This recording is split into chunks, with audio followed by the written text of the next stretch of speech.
Well, there are, of course, some practical things, issues that people ask.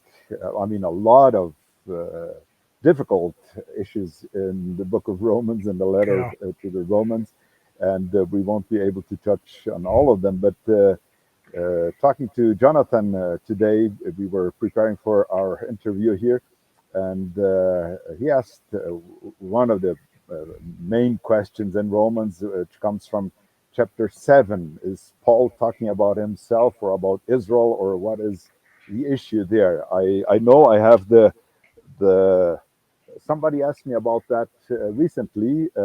You worked on Douglas Moo's Romans commentary, right? Yeah. What does he say about who is the person or the entity that Paul is talking about?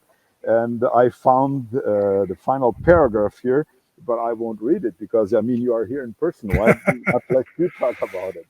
Yeah, I spent a lot of time thinking about that passage in the first edition of the commentary, certainly. So, as you work through a book like Romans, all of it is somewhat complicated, but some parts are a lot more difficult than others. Yeah. So, yeah, the identity of the person in Romans 7 and following, who is this person Paul's talking about, struggling, trying to do the right thing and finding himself doing the wrong thing, under submission to the law, subject and imprisoned by the law, and so forth.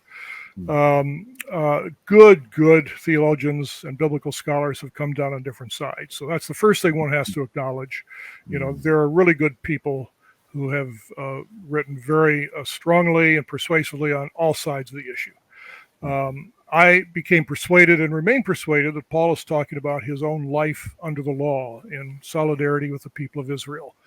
So that this is not Paul's conversion experience, but a reflection on his experience as a Jew under the law before he came to Christ.